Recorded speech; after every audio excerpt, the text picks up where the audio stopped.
कभी कभी सदन को रोकने के संबंध में या हो हल्ला कर करके काम में रुकावटें करने से एक सार्वजनिक चर्चा होती है, ये होती है कि हम लोग कहेंगे देखो सरकार को काम नहीं करने देते, वो कहेंगे कि देखो सरकार हमको सुनती नहीं है। किसी को लगता है देखो हमने दिखा दी हमारी ताकत, भले हम कम हैं लेकिन हम, ये सब चल रहा है। लेकिन एक और बात है जिस पर ध्यान देने की आवश्यकता है, ये सदन क्यों नहीं चलने दिया जाता है? इसलिए नहीं कि सरकार के प्रति रोष है, एक इंफीरियरिटी कॉम्प्लेक्स के कारण नहीं चलने दिया जाता, क्योंकि विपक्ष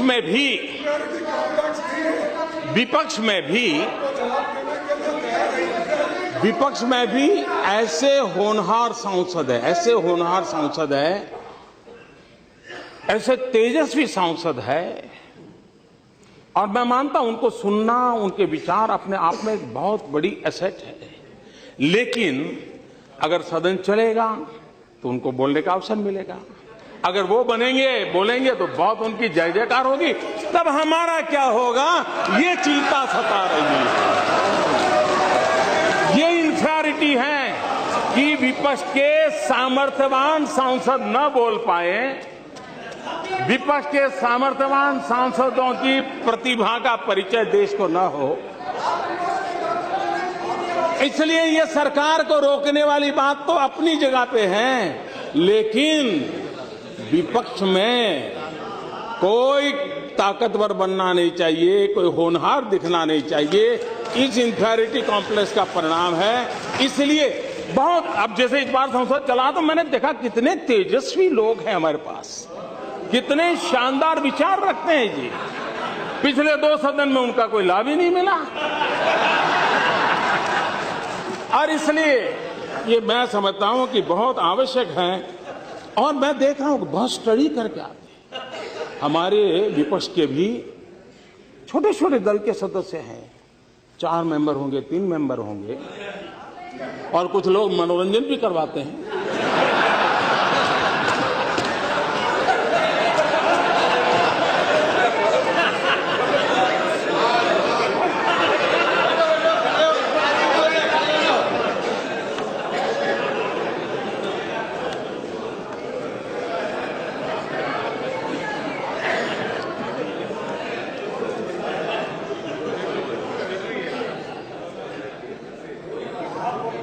मेरे मन में जब मैं कुछ पढ़ता रहता हूं तो कुछ बातें अच्छी लगती हैं। हम लोग किसी की मजाक नहीं उड़ानी चाहिए। मेक इन इंडिया की मजाक उड़ा रहे हैं ना, मेक इन इंडिया की मजाक उड़ा रहे हैं। ये मेक इन इंडिया देश के लिए है। हाँ, सफल नहीं हुआ तो सफल होने के लिए क्या करना चाहिए, सफल होने में क्या कमियां हैं उसकी चर्चा होनी चाहिए। लेकिन मैं एक बात कहना चाहता हूं, और मुझे लगता है जाने ऐसा क्यों है कि हम लोग अपने देश की इमेज ऐसे बनाते हैं जैसे हम भीख का कटोरा लेकर के निकले हो, और जब हम खुद ऐसा कहते हैं तो दूसरे लोग यही बात और ज्यादा चीख करके कहते हैं और ज्यादा मजबूती से कहते हैं। ये मैं नहीं कह रहा हूं, श्रीमती इंदिरा गांधी कह रही है। ये 1974 में इंद्रप्रस्थ कॉलेज में आपने, इंदिरा जी ने ये भाषण किया था, और इसलिए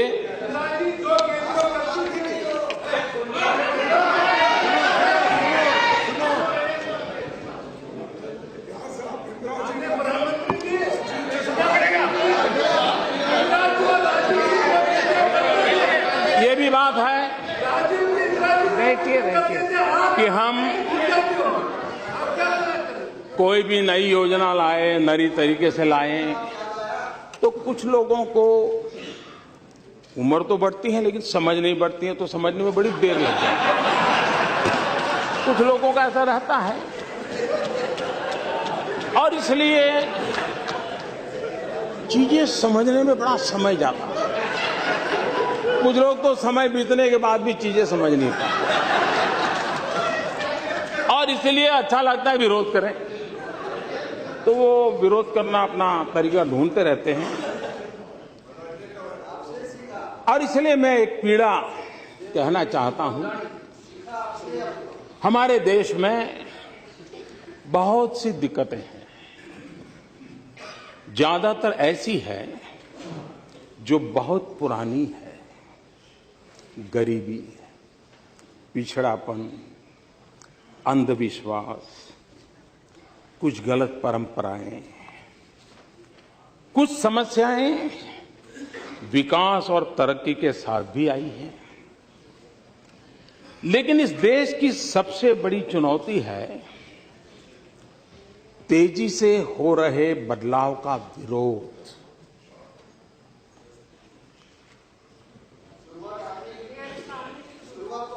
ये विरोध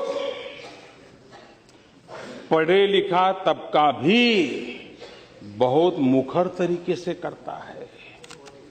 जैसे ही कोई खास काम आगे बढ़ता है, 100 कारण बताए जाने लगते हैं कि ये काम क्यों नहीं करना चाहिए। मुझे लगता है कि एक मजबूत और ऊंची दीवार ने हम सबको चारों तरफ से घेर के रखा है। कितनी सटीक बात है। ये 1968 में इंदिरा गांधी ने कही थी।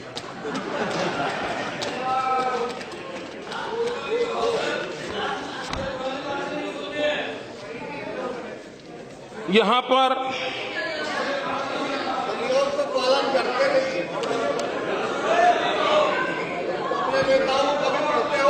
पर कोई भी बात आई तो ये कहा जाता है कि ये तो हमारे समय का है, ये तो हमारी देन है। कुछ बातें ऐसी हैं जो आप ही की तो देन है। अब हमने एक अभियान चलाया स्कूलों में टॉयलेट बनाने का। अब आपकी बात सही है कि मोदी जी, अगर हमने हमारे कार्यकाल में सभी स्कूलों में टॉयलेट बना दिए होते तो तुम क्या करते? ये तो हमने नहीं बनाए, इसलिए तुमने 4 लाख बनाए। ये आप ही की तो देन है।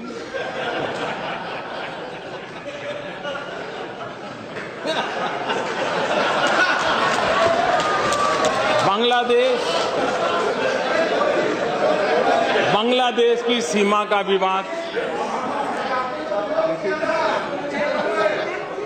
इतने दशकों के बाद बांग्लादेश सीमा का विवाद सुलझा। आप कह सकते हैं देखो, हमने अगर हमारे कार्यकाल में कर दिया होता तो मोदी ये तुम्हारा अचीवमेंट कहां होता है? ये तो तुम्हारे लिए हमने छोड़ के गए थे, आप ही की तो देन है। अब आप ही की तो देन है। 18,000 गांव, 18,000 गांव आजादी के इतने सालों बाद अंधेरे में डूबे हुए हो, और अगर हम उन गांवों में बिजली पहुंचाए तो आप गर्व से कह सकते हो कि मोदी जी ये 18,000 हमने, हमारी तो देन है, तभी तो आप कर रहे हो। और इसलिए ये आप ही की देन है, इसका मैं कोई इनकार नहीं कर सकता। 60 साल के आपके ही कारोबार का ये परिणाम है, इसका कोई इनकार नहीं कर सकता है। और इसलिए कभी कभी बड़े गर्व के साथ मनरेगा की चर्चा होती है। मनरेगा की चर्चा होती है। ज्ञान देने की जरूरत नहीं है। मैं जरा कहना चाहता हूं, इसका इतिहास 50 साल पुराना है, लेकिन उसके पहले भी राजे रजवाड़ों के जमाने में भी ऐसी कुछ न कुछ बातें चलती थी। आप देखिए 1972 महाराष्ट्र की रोजगार गारंटी योजना 1972 में आई। 1980 में national rural employment program NREP in 1980 में उसका रिकार्डिनेशन हुआ। 1983 में rural landless employment guarantee program RLEGP ग्रामीण भूमिहीन रोजगार गारंटी कार्यक्रम आया। ये सब इनकारनेशन होते गए, योजनाओं का पुनर्जन्म होता गया। उसके बाद 1989 में जवाहर रोजगार योजना JRY, ये मनरेगा का पिछले जन्म का नाम है। देखिए, मैं हैरान हूं, बाद में जवाहरलाल जी का नाम निकाल दिया गया और किसी और ने नहीं निकाला, उसी दल ने निकाला जो हमें कोसते रहते हैं। उसके बाद 1993 एम्प्लॉयमेंट एश्योरेंस स्कीम EAS सुनिश्चित रोजगार योजना ये आया।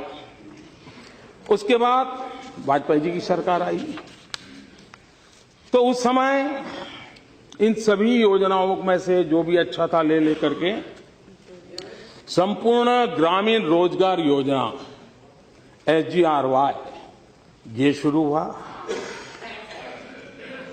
2004 में फिर उसमें इनकारनेशन हुआ। National food for work program, काम के बदले अनाज का राष्ट्रीय कार्यक्रम आया। और उसके बाद इसने नया रूप 2006 में लिया मनरेगा। और इसलिए पहले नरेगा और फिर कुछ एक नया ज्ञान हुआ तो फिर वो मनरेगा हुआ। तो ये गरीबों की भलाई के लिए कुछ न कुछ योजनाएं लगातार चलती रही है। ये बात सही है कि आप बड़े सीना तान करके कह सकते हो कि मोदी जी,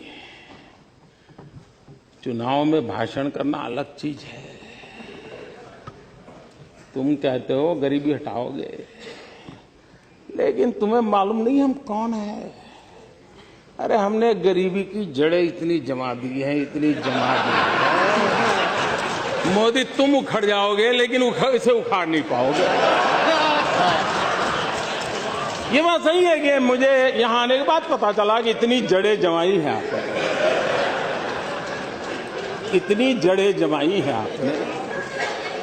और इसलिए मैंने पिछली बार भी कहा था, इस बात का कोई इनकार नहीं करेगा कि इस देश के 60 साल के कार्यकाल में अगर हम गरीबों का भला कर पाए होते तो आज मेरे देश के गरीबों को मिट्टी उठाने के लिए, गड्ढा खोदने के लिए मजबूर नहीं होना पड़ा। ये हमारा सफलता का स्मारक नहीं है, ये हम सबको स्वीकार करना होगा। और इसलिए